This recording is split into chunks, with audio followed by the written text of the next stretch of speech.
말씀 제목은 하나님 한 분만으로 만족한 인생입니다. 여러분, 우리가 그리스도인이 되는 순간부터 우리는 하나님만을 바라보아야 됩니다. 그리스도인이 되는 순간부터는. 그렇지 않으면 결국에는 비참한 인생이 되고 말 것입니다. 왜냐하면 우리가 하나님을 믿으면 하나님의 전능하심과 그 풍성하심과 채워주심을 경험하며 살게 되는데, 믿는다고 하면서 하나님을 바라보지 않으면 그와 같은 것들을 경험을 할 수가 없게 되는 것입니다. 그러면서 인생은 내가 아무리 하나님 믿어도 내 힘으로 살아야지, 내 능력으로 살아야지, 그렇게 말하는 겁니다. 그래서 어리석은 사람들이 자주 하는 말이 있습니다. 아무리 예수 잘 믿어도 네가 할 건 해야 돼, 할 도리는 해야 돼, 이렇게 하는 말. 적당히 뇌물도 줘야 되고 적당히 아부도 해야 되고 또 술자리에도 어울려야 되고 세상 사람 사는 것처럼 처세를 해야 된다는 것입니다. 하나님을 믿어도 이건 해야지 된다, 이런 생각에 꽉 박혀 계시는 성도들이 적지 않습니다. 그러나 여러분, 성경은 그렇게 말하고 있지 않습니다. 우리 사람의 인생의 성패는 결국 처세에 달려있지 않습니다. 여러분, 뉴스를 한번 보세요. 뉴스를 보면 그렇게 처세 잘하던 사람들 결국엔 다 줄줄이 최강창으로 다 잡혀들어가지 않습니까? 처세술만으로는 절대 성공한 인생을 살 수가 없습니다. 그리고 성경은 절대로 사람을 의지하지 말라고 분명히 말씀하고 있습니다. 시편 146편 3절부터 5절까지의 말씀을 들어보십시오. 귀인들을 의지하지 말고 도울 힘이 없는 인생도 의지하지 말지. 그의 호흡이 끊어지면 흙으로 돌아가서 그날의 그의 생각이 소멸하리로다.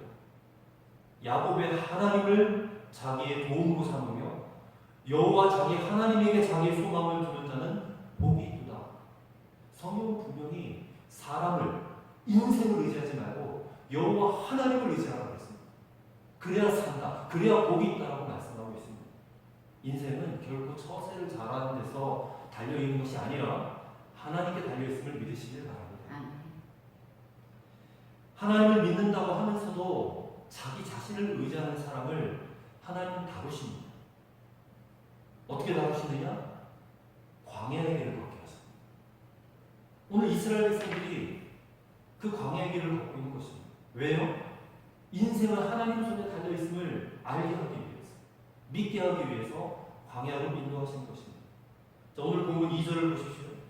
내 하나님 여호와께서 이 40년 동안에 내게 광야길을 걷게 하신 것을 기억하라. 이는 너를 낮추시며 너를 시험하사 내 마음이 어떠한지 그 명령을 지키는지 지키지 않는지 알려 하심이라. 하나님 분명히 이렇게 말씀하고 계십니다. 왜 40년간을 이스라엘 백성들로 하여금 광야길을 걷게 하시는가? 한마디로 말하면 교만 때문입니다. 교만을 꺾으시기 위해서.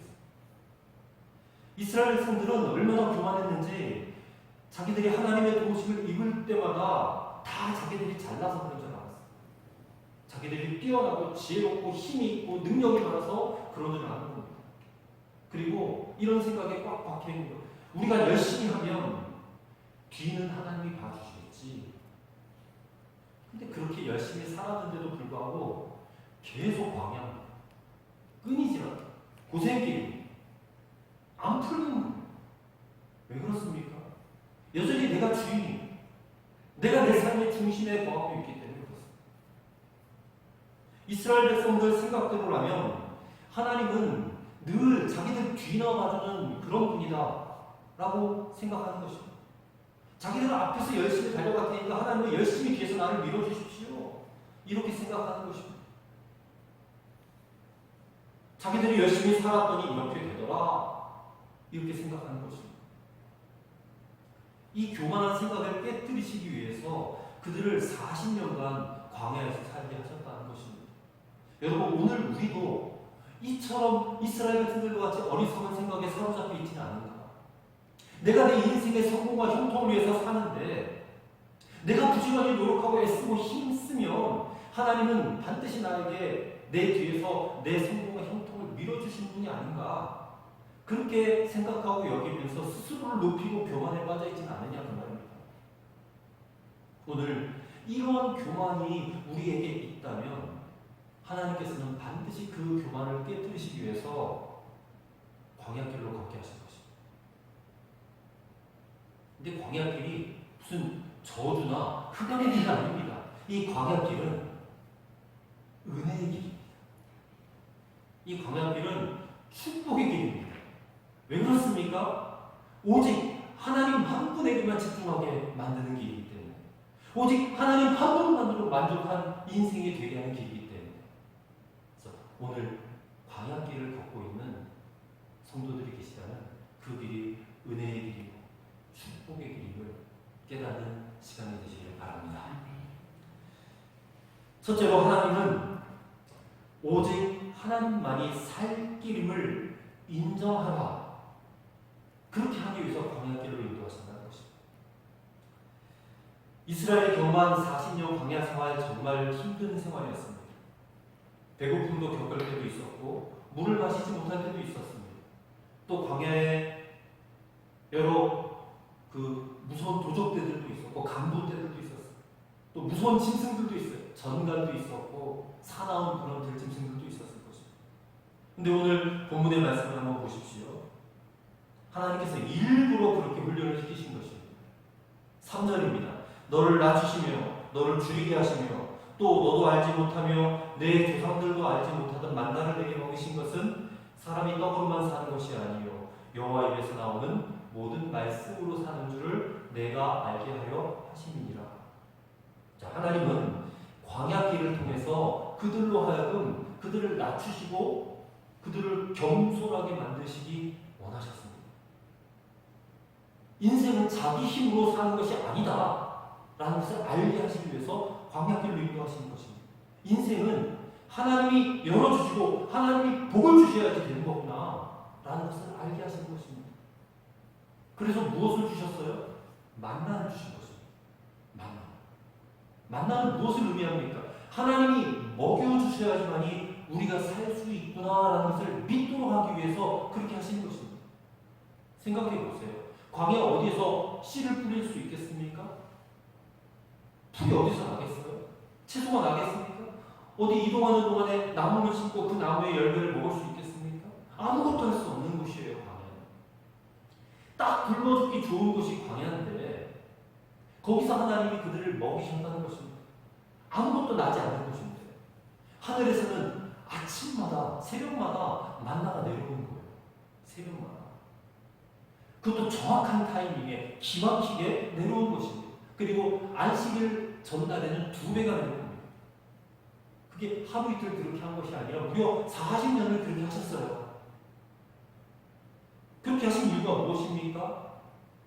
좀 전에 읽었던 3절 하반절의 말씀을 보시고요. 사람이 떡으로만 사는 것이 아니라 여호와의 입에서 나오는 모든 말씀으로 사는 줄을 내가 알게 하기 위해서 그렇게 하셨다는 것입니다. 여러분, 사람이 아무리 능력이 있고 실력이 있어도 이 광야에 들어가면, 사막에 들어가면 별 도리가 없어요. 불구합니다. 오아시스 만나지 않으면 물도 마시지 못해요. 목마름과 싸워야 됩니다. 하나님께서 하늘에서 내려주지 아니하시면 사람이 살 수가 없는 것입니다. 사람이 하나님 없이는 살 수 없다는 것을 알려주시기 위해서 광야를 인도하시는 거예요. 성도들 가운데 광야길을 걸으신 분들이 계십니다. 내가 광야길을 걷고 있구나 라고 딱 생각이 든다면 여러분 괜히 다른 것 붙들고 시간 낭비하면 안 됩니다. 오직 하나님밖에 없어요. 하나님만 붙잡아요. 하나님만 붙들어야 사는 것입니다. 거기에 해당이 있는 것입니다. 여러분 오직 하나님만이 살 길이다. 이런 각오로 철저히 하나님을 붙드시기를 바랍니다. 그런데 이렇게 이스라엘 백성들이 광야에서 하나님만 의지하고 바라보기 시작하니까 거기에 기적이 있더란 말입니다. 이 광야에서는 하나님의 특별하신 돌보심이 언제나 있습니다. 모든 것이 풍족한 초원에서는 경험할 수 없는 것들이에요. 하나님의 공급과 하나님의 돌보심이 넘쳐나더란 말입니다. 4절을 보십시오. 4절. 이 40년 동안에 내 의복에 헤어지지 아니하였고 내 발이 부르트지 아니하였느니라. 자, 이거는 하나님만 바라보고 순종하는 백성들에게 하나님이 어떻게 행하시는지를 확실하게 보여주는 말씀 아닙니까? 40년을 광야에서 지냈는데요, 옷이 낫지 않아요. 얼마나 찔긴 옷이길래 40년을 입어도 이게 옷이 헤어지지 않는단 말입니까? 이스라엘 백성들이 조심조심 옷을 입었기 때문에 그랬을까요? 아니면 40년 입을 것을 예상을 하고 옷감을 미리 좋은 것을 써가지고 옷을 만들어서 입었을까요? 어떤 주석가들은 이스라엘 백성들이 이웃 나라에서 계속 새 옷을 사 입었다라고 주장하는 분들도 계세요. 또 이스라엘에 옷 잘 만드는 기술자가 있어서 옷이 조금만 헤어져도 금방금방 수선을 하든지 새 옷을 만들어 입었든지 그렇게 했을 것이라고 주장을 하기도 해요. 근데 여러분, 저는 절대 그렇게 생각하지 않습니다. 우리는 성경에 기록되어져 있는 것처럼 이 의복이 하나님의 기적적인 역사로 말미암아 헤어지지 않았다라고 믿어야 합니다. 하나님이 얼마나 자상하고 세밀하게 돌보시는지를 이 옷감 하나, 시루라기 하나 헤어지지 않도록 완벽하게 그들을 보호하셨다. 우리는 그렇게 믿어야 한단 말입니다. 또 발이 부르트지 않았대요. 발이. 이 하루 이틀도 아니고 40년을 그들이 걸었잖아요. 이 장거리를 걷다 보면 발이 부르트기도 하고 까지기도 하고 물집이 생기기도 하고 그렇지 않습니까? 근데 40년을 발이 부르튼 사람이 없대요. 하나님께서 이스라엘 백성들의 발바닥까지 신경을 쓰신 하나님이세요. 여러분, 얼마나 승리한 하나님이십니까? 우리가 바쁜 일과 중에서도 그 일을 감당할 수 있는 건강, 그 일을 감당할 수 있는 능력, 지혜, 지식, 힘을 주신 것은 이 발바닥까지 지켜주시는 하나님의 은혜인 줄로 믿으시길 바랍니다. 아멘. 하나님이 돌보셨기 때문이에요. 아멘. 하나님만 바라보고 하나님만을 믿음으로 가면 비록 광야의 길을 걷는다 할지라도 하나님은 완벽하게 돌보아 주실 것입니다. 40년간 매일마다 만나가 하늘에서 내려와요. 발이 부러뜨지 않아요. 옷이 헤어지지 않습니다. 하나님만 바라봤더니 아무것도 없는 광야에서 하나님은 그들을 완벽하게 책임져 주셨음을 믿습니다. 아멘. 예수님도 마태복음 6장 25절 이하에 믿는 자들이 무엇을 먹을까, 무엇을 마실까, 무엇을 입을까 염려하지 말라 그랬어요. 하나님을 믿는 자들은 그런 것 갖고 염려하면 안 된다. 돈 때문에 염려하면 안 된다. 생활 때문에 염려하면 안 된다. 분명히 주님 말씀하셨어요.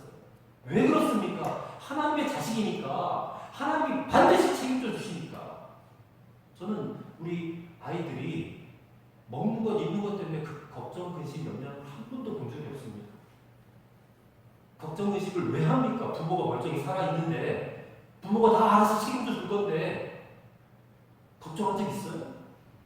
먹을 것, 입을 것, 뭐 공부하는 것 한 번도 없을 거예요. 저도 마찬가지 그렇게 살았습니다. 저희 부모가 멀쩡히 살아계셨기 때문에 한 번도 그런 거 갖고 걱정해 본 적이 없어요. 마찬가지입니다. 우리는 하나님의 자식들이죠. 하나님의 사랑하는 자녀들이죠. 아무것도 걱정하지 마시기 바랍니다. 아무것도 염려하지 마시기 바랍니다. 하나님이 다 책임져 주십니다. 대신 먼저 그의 나라와 그의 의를 구하라 말씀하십니다. 그러면 나머지 것들은 다 하나님이 책임져 주신다고 분명히 약속해 주셨습니다. 여러분, 모든 공급은 위에서부터 이루어지는 것입니다. 여러분, 위를 바라보시길 바랍니다. 아래를 바라보는 순간, 땅을 바라보는 순간 우리의 삶은 비참해지고 마는 것입니다. 여러분, 믿음으로 위를 바라보는 인생 되시기를 주님의 이름으로 축원합니다. 하나님만이 살 길임을 인정하시기를 바랍니다. 그러면 진정 하나님 한 분만으로 만족한 인생이 되실 줄 믿습니다. 둘째로, 탐욕에 빠지지 않도록 조심할 것을 말씀하시기 위해서 광야길을 인도하시는 것입니다. 사람은 때때로는 많이 가져야 만족할 것이다 생각합니다. 그래서 때때로 하나님의 허락하신 범위를 뛰어넘고 싶어 할 때가 있어요. 어느 때 그렇습니까? 누가 로또 복권 당첨됐다고 막 몇십억씩 받았다고 하면 나도 한번 사볼까 이런 생각이 들어올 때가 있어요. 하나님이 허락하신 경계를 뛰어넘으려고 하는 유혹이 찾아온단 말이에요. 근데 여러분, 우리의 삶의 현장은 하나님의 허락하신 범위, 경계가 정해져 있습니다. 그것을 뛰어넘으려고 하면 안 돼요. 오늘 나의 삶은 나에게 허락하신 하나님의 고유한 영역과 범위 안에 살아가고 있는 것입니다. 그 안에서 하나님 허락하신 범위 안에서 우리가 축복을 누리고 은총을 누리며 살아가고 있는 것이에요. 근데 사탄은 뭐라고 합니까? 야, 그것으로 네가 만족하냐? 더 많이 가져야지. 너는 더 많이 필요해. 더 있어야 돼. 그래야 넌 행복을 누릴 수 있어 하고 끊임없이 속삭입니다. 근데 실제로 여러분, 많이 가진 사람들 이야기 들어보면 그들이 그 자신의 삶에 과연 만족을 하며 사는가? 그렇지 않습니다. 세계 최대의 부자였던 록펠러라는 사람, 그 사람에게도 어떤 기자가 물어봤더니 조금만 더 받았으면 좋겠다 그런 말을 하더라고 하지 않습니까, 여러분? 내가 조금만 더 가지면 막 부자가 될 것, 더 행복할 것 같은데 그런 말을 하더라고요. 그러니까 결코 많이 소유해도 만족이 되지 않는단 말입니다. 인간은. 하나님께서 정해주신 나의 한계를 내가 자꾸만 넘어가고자 할 때에 하나님의 뜻과 섭리를 무시하고 내가 무조건 뭔가를 확장하려고 할 때에 결국에는 그건 다른 사람들을 해하게 만들고 다른 사람들의 것을 내가 빼앗게 되는 결과가 되고 그건 결국 부메랑처럼 나에게 해가 되게 하는 탐욕의 죄에 빠지고 만다는 것입니다. 그럼 반드시 그렇게 되는 것입니다. 여러분, 우리가 성경을 읽으면서 하나님을 믿는 믿음으로 성경을 읽으면서 반드시 알아야 될 사실이 있습니다. 그것은 사람의 만족은 절대로 많이 가졌다라고 해서 오는 것이 아닙니다. 많이 소유하면서 행복이 오지 않습니다. 어디서 인간의 행복은 오느냐? 하나님을 소유하면서 오는 것입니다. 믿으시기 바랍니다. 오늘 보면 13절과 14절을 보십시오. 또 내 소와 양이 번성하며 내 은금이 증식되며 내 소유가 다 풍부하게 될 때에 내 마음이 교만하여 내 하나님 여호와를 잊어버릴까 염려하노라. 자, 이 말씀에서 보듯이 하나님은 염려하세요. 뭐 때문에? 우리가 부자가 되면 반드시 하나님 잊어버리게 된다는 겁니다. 반드시 잊어버려요. 이걸 염려하고 계세요. 많이 소유하면 소유하게 될수록 결국에는 그 마음에 교만이 찾아옵니다. 사탄이 역사하는 거죠. 그러면 하나님도 잊어버리고 말 것이라는 것을 경고하시는 것입니다. 여러분, 탐욕의 죄는 그만큼 무섭습니다. 우리가 기도를 합니다. 하나님 이것도 주시고 저것도 주시고 우리 달라 다고 이런 기도를 많이 하죠. 근데 우리가 간절하게 구하는 대부분의 것들이 우리 생각에는 꼭 필요한 것이고 있어야 될 것처럼 생각되지만 실상은 그것들이 내 영혼을 절대로 살찌게 하지 못하는 것들입니다. 도리어 내 영혼을 파리하게 만드는 것들 뿐입니다. 성경이 증언하고 있어요. 성경이 시편 106편 15절에 여호와께서 그들의 요구한 것을 주셨을지라도 그 영혼을 파리하게 하셨도다. 하나님은 주실 수 있어요. 우리가 구하는 거 다 주실 수 있습니다. 근데 만약에 줬는데 그것이 그 영혼을 만족시켜 줬느냐? 아니라는 거예요. 도리어 야위게 만들었다는 겁니다. 가난하게 만들었다는 거예요. 영혼이 많이 가면 많이 갈수록 영혼은 가난해지는 법입니다. 여러분, 솔로몬은 어땠어요? 솔로몬은 그가 하나님께 사랑받았을 때 여디디아라는 별명을 가졌잖아요. 솔로몬이 이 여호와께 사랑받는 자라는 뜻이거든요. 하나님께 사랑받는 자였을 때는 하나님이 그가 구하지 않았던 모든 재물과 영광을 다 주셨어요. 근데 그 모든 것들이 다 채워졌을 때에 결국에는 파멸하고 말하지 않습니까? 온갖 주변의 북들의 여인들을 끌어와서 후궁으로 삼고 그들이 섬기던 신까지 다 딸려와가지고 그 그들을 위한 신상을 세우고 또 그 재단을 쌓고 그렇게 하다 보니까 결국에는 망하고 멸망하지 않았어요. 삼손은 어떻습니까? 사사기에 나오는 삼손. 얼마나 자기를 사랑하는지 이 자기 사랑에 동취된 사람입니다. 삼손. 자기 정욕적 사랑에 들끓었던 사람. 결국에는 들릴리한테 꾀에 받아가지고 머리카락 다 잘리고 하나님이 주신 능력 다 잃어버리고 비참하게 인생을 마감하지 않습니까? 사울왕은 어때요? 사울왕. 이스라엘의 초대왕 사울은 그야말로 초속 승진을 한 사람이에요. 그 마음에 교만함이 찾아오니까 하나님이 사무엘을 통해서 명령하신 것 그냥 무시해버리고 자기 원하는 걸 하다가 결국 폐위되고 돼지에 받았습니다. 우리가 이번 주에 읽을 창세기 말씀 보면 이제 롯의 이야기, 아브라함과 롯의 이야기 나오는데 이 소돔과 고모라를 선택해서 간 롯이 결국에는 유황불이 그 땅에 떨어지니까 가정 자체가 그냥 파탄나지 않습니까? 우리가 성경을 읽으면서 그런 것들을 보고 내게 적용을 해야 되는데 우리가 잘 적용을 하지 않아요. 우리는 끊임없이 다고 달라. 돈이 많았으면 좋겠다. 성공했으면 좋겠다. 번영했으면 좋겠다. 풍성했으면 좋겠다. 하지만 그것들이 많아지면 많아질수록 결국 우리를 파멸시키고 만다는 것을 성경을 통해서 깨달아야 된다는 말입니다. 여러분, 우리는 탐욕에 빠지면 안 돼요.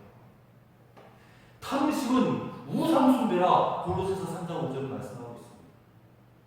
하나님께서 이스라엘 백성들에게 이 한 가지 사실을 가르치시기 위해서 40년 광야 생활을 훈련시키신 거예요. 여러분, 신명기도 그렇고 그 앞에 민수기 말씀도 읽어보면 광야 생활에 자세한 이야기들이 나오는데 이 이스라엘 백성들이 얼마나 불평을 많이 합니까? 고기가 먹고 싶다, 부추가 먹고 싶다, 오이, 마늘, 수박이 먹고 싶다, 뭐 이렇게 먹고 싶은 게 많은지 그 모세와 아론에게 그냥 이거 먹고 싶다고 그렇게 얘기해요. 근데 하나님이 그 고기 먹고 싶다니까 메추라기 한 번 싹 주잖아요. 메추라기 한 번 줬어요, 한 번. 그거 먹고 막 이빨 사이에 고기가 막 질겅질겅 끼니까 하나님이 대노하신 거죠. 그때 이후로 끊어버리고 만나만 먹게 하신 거예요. 만나. 그 만나도 많이 거둘 수도 없어요. 한 사람이 하루 500씩밖에 못 거둬요. 하루치밖에. 막 이틀치, 3일치 거둬오면 다 썩어버립니다. 왜 그렇게 하시는가? 무엇을 가르치고자 하신 일이에요? 탐욕을 하지 말라는 거예요. 탐욕을 하지 말라. 오직 먹고 사는 것은 하나님이 주신 분량만큼만 받고 살아라. 그렇게 말씀하십니다. 그리고 진정한 만족은 어디서 찾아야 되느냐? 하나님에게서 찾아야 된다는 거죠. 하나님 한 분만으로 만족해야 된다. 그 말입니다. 아까 읽었던 3절 하반절 말씀에 사람은요 하나님의 입에서 나오는 모든 말씀으로 사는 거예요. 밥으로 사는 게 아닙니다. 말씀이 없는 사람은 살아도 사는 게 아닙니다. 죽은 겁니다. 그래서 여러분, 제가 그렇게 말씀을 강조하는 거예요. 아침 말씀 묵상 빠지지 말고 하시고 하루에 정해진 3장에서 5장 분량의 말씀을 꼭 여러분 섭취하시길 바랍니다. 그게 나를 살게 하는 거예요. 그게 하나님을 소유하는 것입니다.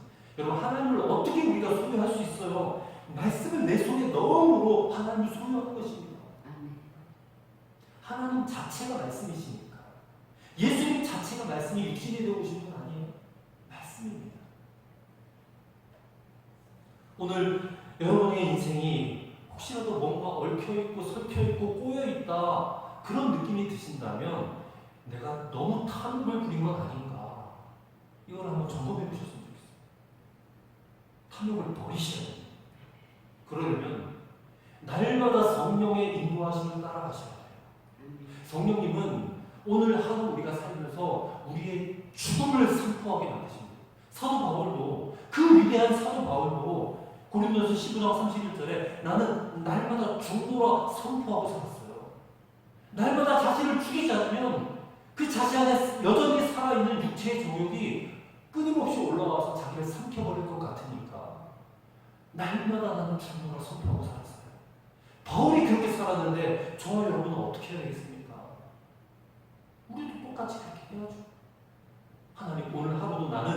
예수 그리스도와 함께 십자가에서 죽었습니다.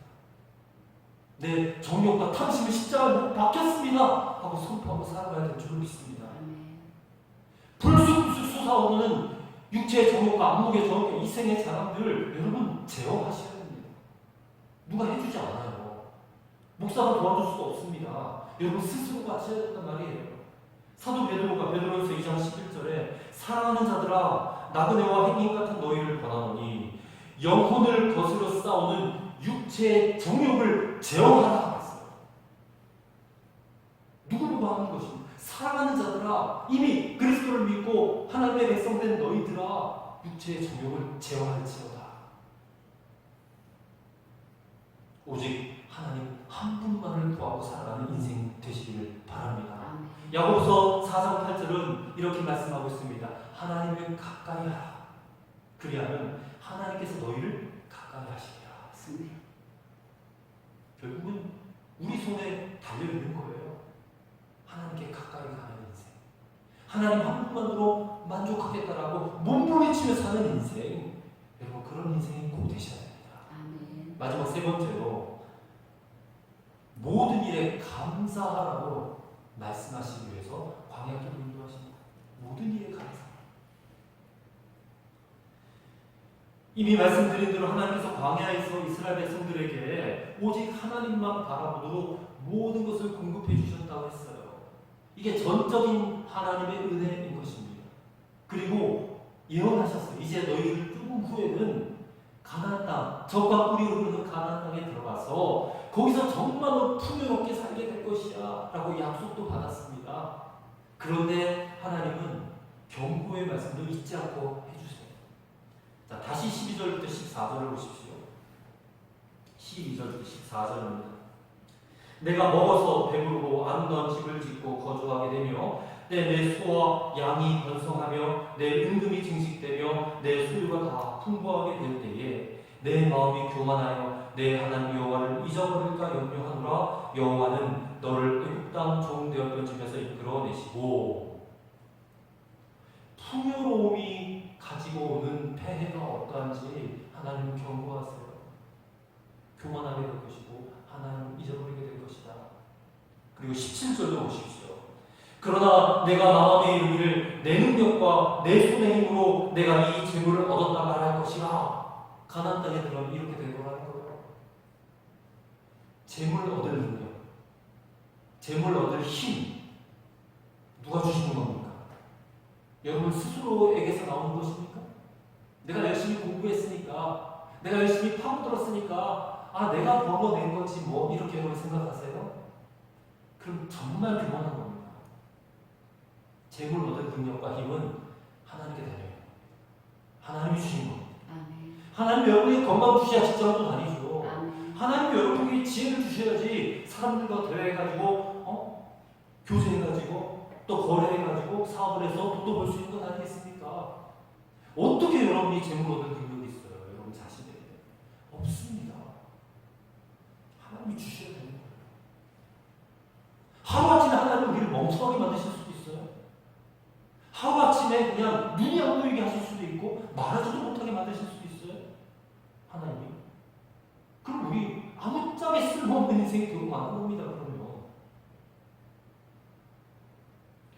근데 참 인간은 어리석어요. 이렇게 하나님이 은혜를 베푸셔서 재물 얻을 힘과 능력도 주시고 그렇게 해서 돈도 벌게 하셨어요. 그래서 풍요롭게 살아요. 그러면 이 모든 것을 나에게 주신 하나님께 내가 감사합니다 하고 살아야 되는데 안 그래요. 안 그래요. 오히려 교만해지고 배은 마음도 계십니다. 이스라엘 백성들이 그랬단 말이에요. 그리고 하나님 잊어버려요. 자기 능력과 힘으로 사는 것처럼 착각해버립니다. 이게 바로 인간의 죄성. 인간의 죄성. 로마서 1장 21절에 하나님을 알 때 하나님으로 영화롭게도 아니하며 감사하지도 아니하고, 그리고 디모데 후서에 보면 말세가 되면 이런 못된 인간성이 더욱 심각해진다고 경고하고 있어요. 디모데후서 3장 1절이죠. 내가 이것을 알라. 말세에 고통하는 때가 이르리니 사람들은 자기를 사랑하며 돈을 사랑하며 자긍하며 교만하며 회방하며 부모를 거역하며 그리고 감사하지 아니하며. 하나님을 잊어버리고 감사 잃어버린다는 겁니다. 여러분, 감사는 내 환경과 조건이 좋아서 풍족해서 하는 게 아니라는 사실을 아셔야 됩니다. 근데 인간의 악한 죄성으로는 아무리 풍족해져도 감사를 할 줄 모릅니다. 오히려 풍족해지면 풍족해질수록 배은망덕하기 쉬워요. 그러면 사람이 어떻게 해야 감사할 수 있겠습니까? 오직 믿음이 있어야 감사할 수 있는 거예요. 믿음만이 감사할 수 있게 만든 것입니다. 여러분, 신앙생활, 신앙이 무엇입니까? 신앙. 하나님의 존재, 하나님의 살아계심을 인정하고 하나님이 내게 베풀어 주신 모든 은혜에 감사하는 것, 이게 여러분 신앙이고 신앙생활입니다. 교회 왔다 갔다 하는 게 신앙이 아니에요. 하나님의 존재를 인정하는 거고 그분의 은혜에 감사하며 사는 것이 신앙생활입니다. 신앙의 본질이 여러분 감사예요. 인간이 감사하지 아니하고 계속해서 배은망덕하면 어떻게 될까요? 19절과 20절을 같이 보십시다. 19절 20절 같이 읽겠습니다. 내가 아닌 내 하나님 여호와를 잊어버리고 다른 신들을 따라 그들을 섬기며 그들에게 절하면 내가 너희에게 증거하노니 너희가 반드시 멸망할 것이라. 여호와께서 너희 앞에서 멸망시키신 민족들 같이 너희도 멸망하리니 이는 너희가 너희의 하나님 여호와의 소리를 청종하지 아니함이니라. 보십시오. 세상과 짝하게 되고 우상을 숭배하게 되고 다른 신을 섬기게 되므로 결국에는 반드시 멸망하고 말 것이다. 감사를 잃어버리면 멸망하게 돼요. 결국 그 길로 가게 되어 있습니다. 이거는 저나 여러분들을 두렵게 하는 말씀이 아니라 이 말씀을 통해서 바르게 살아가는 길을 가르쳐 주시고자 하시는 하나님의 사랑의 말씀입니다. 여러분, 절대 두려움으로 믿음을 가지시면 안 됩니다. 이거는 나를 향한 사랑입니다. 여러분, 한번 생각해 보세요. 우리가 지금까지 살아오는 동안 하나님이 그냥 먹이신 것만 해도 엄청나요.